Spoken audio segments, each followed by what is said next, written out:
શ્રી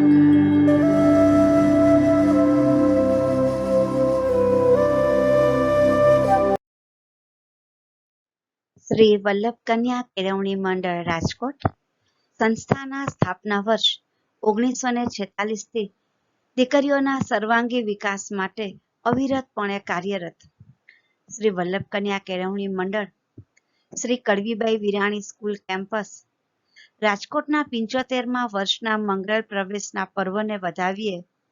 આવો સલામત અને સ્વસ્થ રહીને અનોખી શૈલીમાં ઉજવીએ આ અમૃત પર્વ.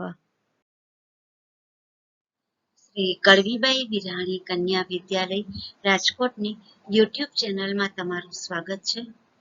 વ્યવસાયલક્ષી ગૃહ વિજ્ઞાન પ્રવાહ ધોરણ 11 વિષય મૂળભૂત સામાજિક વિજ્ઞાન પ્રકરણ 2 સમાજના પ્રકારો તાસ 5. વિદ્યાર્થી મિત્રો, સમાજના પ્રકારોમાં આજે આપણે આદિવાસી સમાજ વિશે વાત કરશું. આદિવાસી સમાજ એ શહેરી અને ગ્રામ સમાજથી ભિન્નતા ધરાવતો સમાજ છે. આ પ્રકરણમાં આપણે વિવિધ સમાજ વિશે જ વાત કરીએ છીએ. દરેક સમાજ છે એને પોતાની ખાસિયત છે, પોતાની ખૂબીઓ છે અને પોતાની અમુક ખામીઓ છે, છતાં એ પોતાની રીતે અલગ છે, વિશિષ્ટ છે, એક ભિન્ન છે બીજાથી. તો એ શહેર અને ગ્રામીણ બંને સમાજથી ભિન્ન છે. આપણે ઘણી બધી વખત ફિલ્મોમાં કે આદિવાસી સમાજ જોઈએ છીએ, અમુક સિરિયલોમાં જોઈએ છીએ કે એ લોકોના રીત રિવાજ રહેણી કહેણી તદ્દન જુદા હોય છે. એમની જીવનશૈલી આખી નિરાળી હોય છે. 1991ની વસ્તી ગણતરી મુજબ ભારતમાં 5,16,00,000 ઉપરાંત આદિવાસીઓની વસ્તી છે.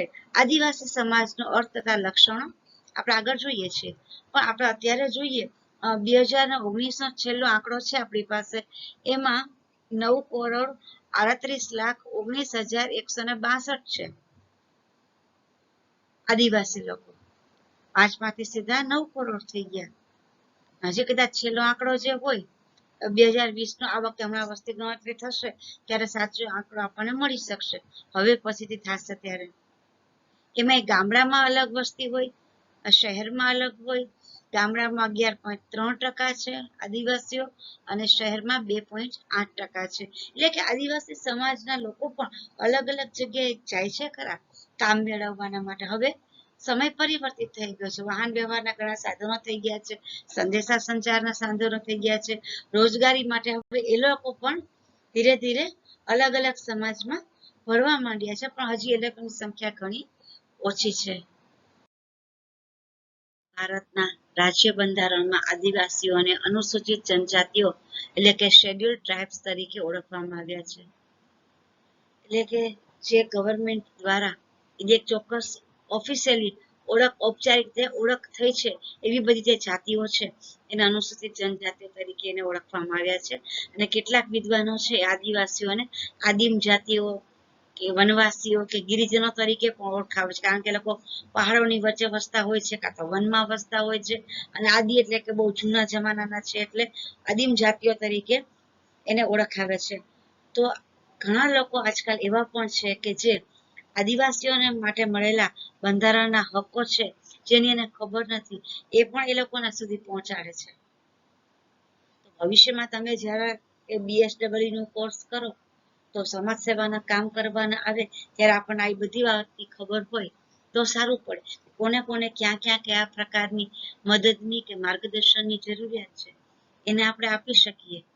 અને એમાંથી પણ આદિવાસી જાતિઓમાંથી પણ ધીરે ધીરે જે લોકો આ સાઈડ આવ્યા છે, થોડો ઘણો અભ્યાસ કર્યો છે, કોઈ પોસ્ટ ઉપર આવ્યા છે, એ લોકો પણ પોતાની જાતિઓ માટે ઘણું બધું કરતા હોય છે.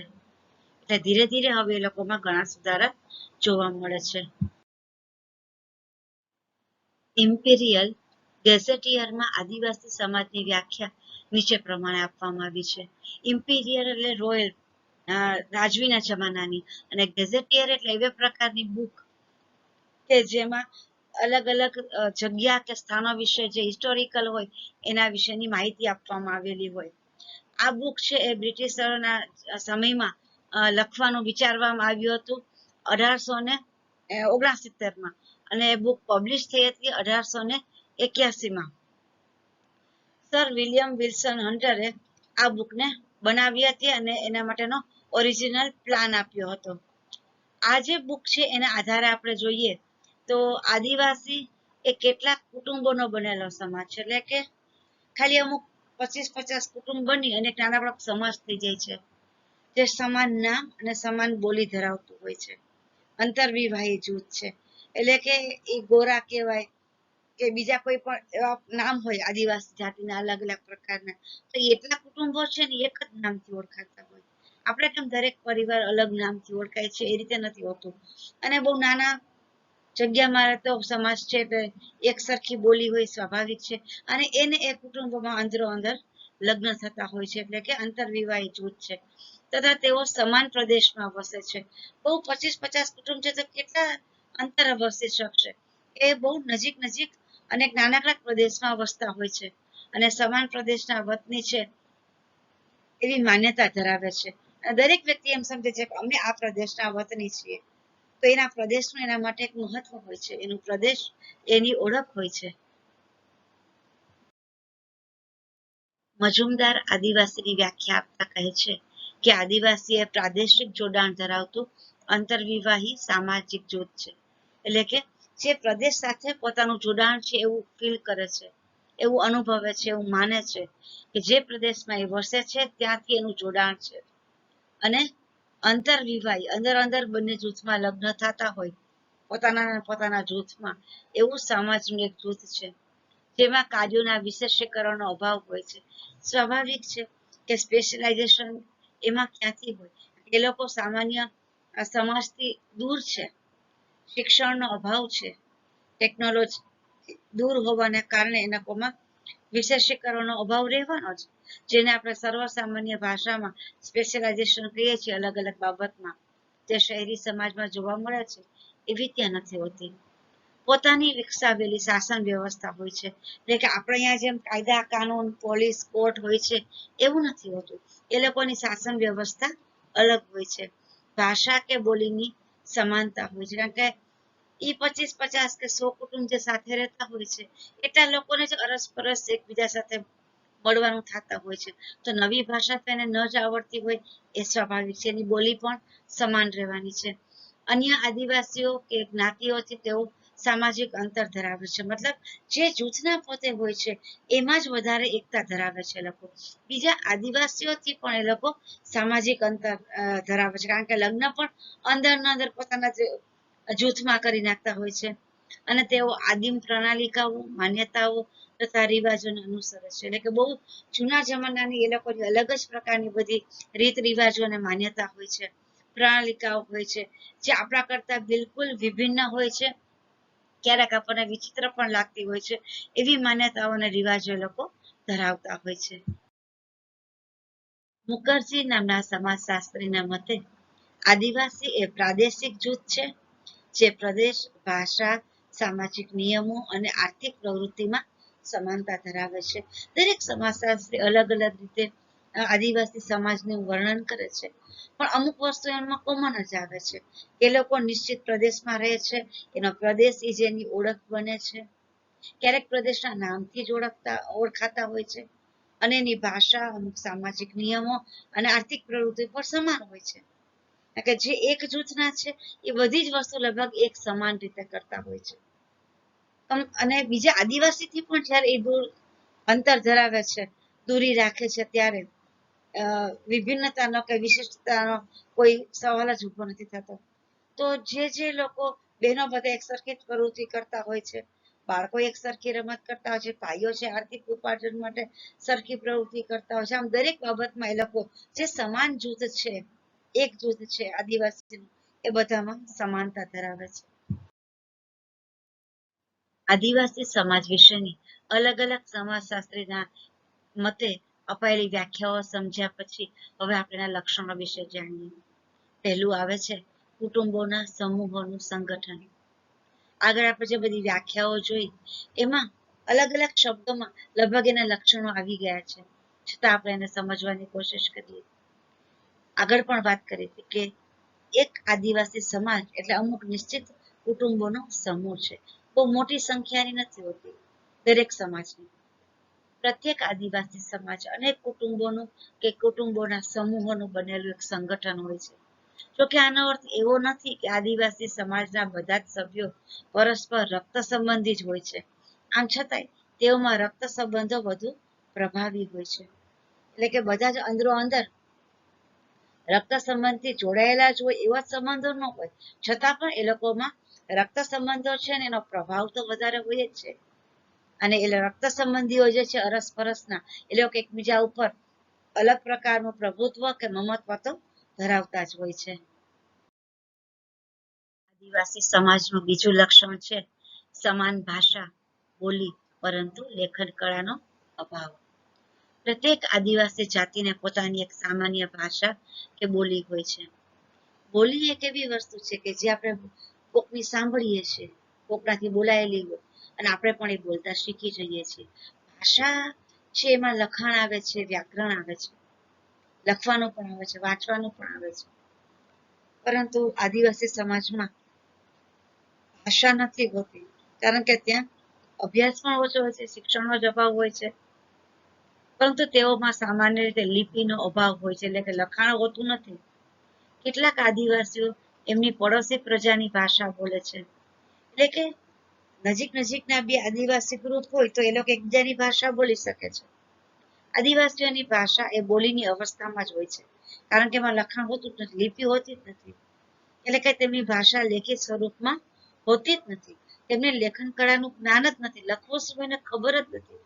આથી તેઓમાં સાહિત્ય, કળા, વિજ્ઞાન વગેરેનો પદ્ધતિસરનો વિકાસ થયો નથી.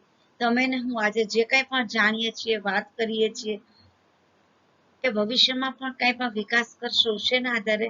કારણ કે આપણી પાસે એક ભાષા છે, આપણને અન્ય ભાષાની પણ ખબર છે.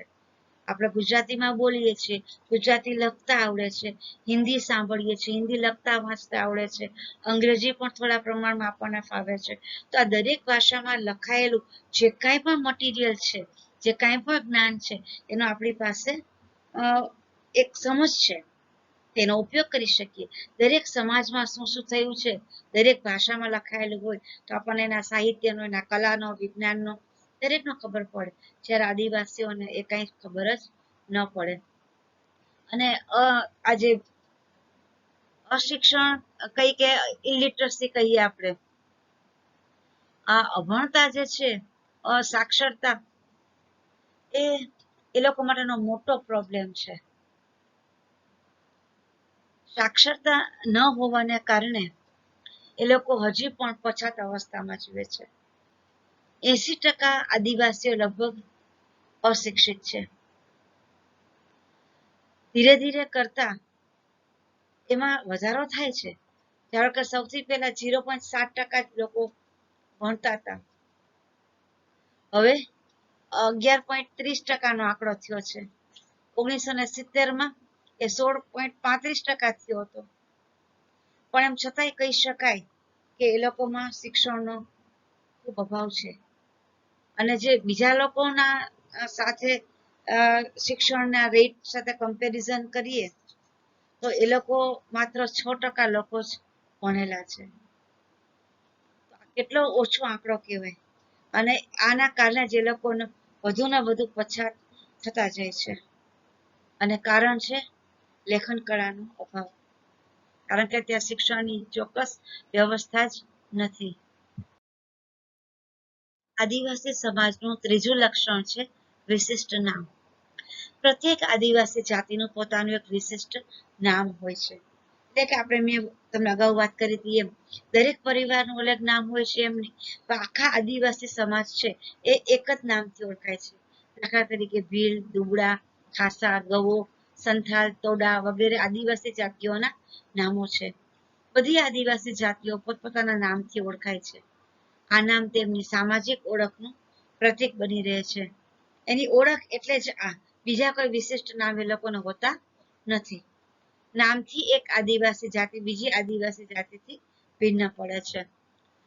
અને આ જ રીતે દરેક પ્રદેશના એટલે કે દરેક રાજ્યના આદિવાસીઓ પણ અલગ અલગ હોય. તમે નેટ ઉપર સર્ચ કરશો તો તમને અલગ અલગ આદિવાસીઓના નામ જાણવા મળશે.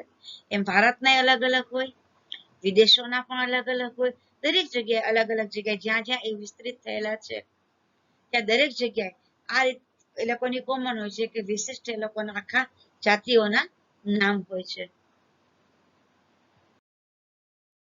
આદિવાસી સમાજનું ચોથું લક્ષણ છે નિશ્ચિત પ્રદેશ. આદિવાસી સમાજની એક વિશિષ્ટતા એ છે કે તેઓ નિશ્ચિત ભૌગોલિક પ્રદેશમાં જ વસે છે. એટલે કે દરેકની એક જગ્યા નક્કી છે, એનાથી વધારે દૂર એકેય બીજે જતા નથી. એ લોકોમાં ગતિનું પ્રમાણ, સ્થળાંતરનું પ્રમાણ બહુ ઓછું હોય છે.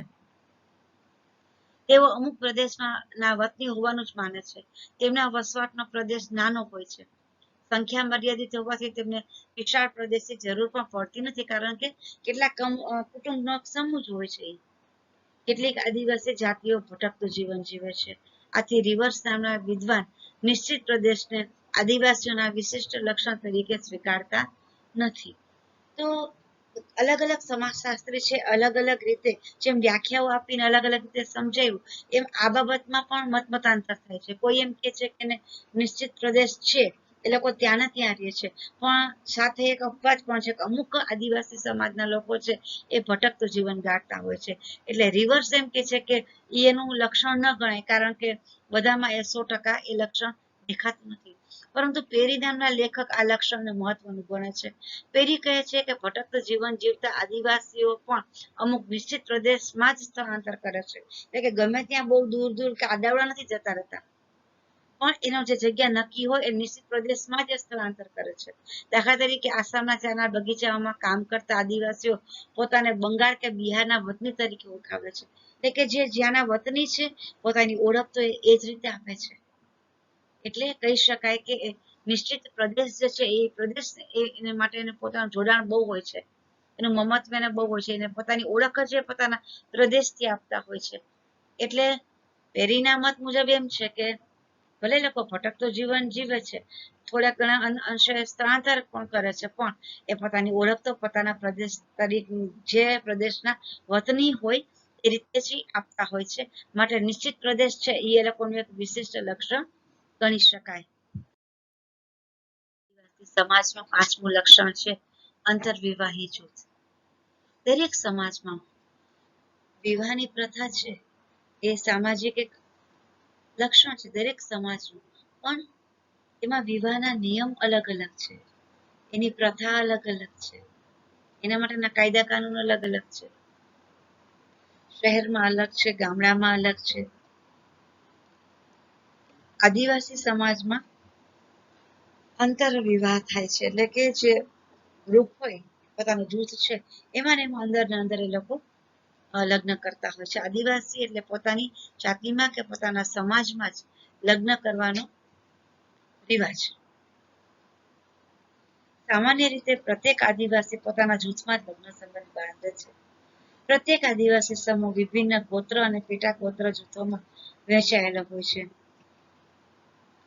તેઓ પોતાના ગોત્ર જૂથમાં લગ્ન કરતા નથી, સાથોસાથ પોતાના સમૂહ બહાર લગ્ન કરવાનો પણ નિષેધ હોય છે. ગોત્ર એટલે કે આપણા વડીલો જે આપણું વંશવેલો ચાલ્યો આવતો હોય એ આપણું ગોત્ર કહેવાય. અને એના ત્રણ પેટા ગોત્ર હોય, કારણ કે એના જેમ જેમ એના સંતાનો અલગ અલગ થતા ગયા હોય એમ એના અલગ અલગ ગોત્ર થયા હોય. તે લોકો પોતાનું જે ગોત્ર હોય એમાં લગ્ન નથી કરતા, તો સાથે સાથે આદિવાસીથી બહારના સમાજમાં પણ એ લોકો લગ્ન કરતા હોતા નથી. આમ જે રીતે દરેક હિન્દુ જ્ઞાતિ આંતરવિવાહી જૂથ છે, તેમ દરેક આદિવાસી જાતિ પણ આંતરવિવાહી જૂથ છે. એટલે કે હિન્દુ જ્ઞાતિ છે એ પોતાની જ્ઞાતિમાં લગ્ન કરે છે, પણ પોતાના ગોત્રમાં કોઈ પણ હોય, એટલે કે સાવ કુટુંબમાં નજીકના જે લોકો થતા હોય અમુક પેઢી સુધી, એ પેઢીમાં લગ્ન કરતા હોતા નથી. એમાં આ લોકો પણ આંતરવિવાહી સમૂહ છે. આમ આદિવાસી સમાજના આપણે 5 લક્ષણો સમજીએ. આગળના બીજા લક્ષણો આપણે આગલા તાસમાં સમજીશું.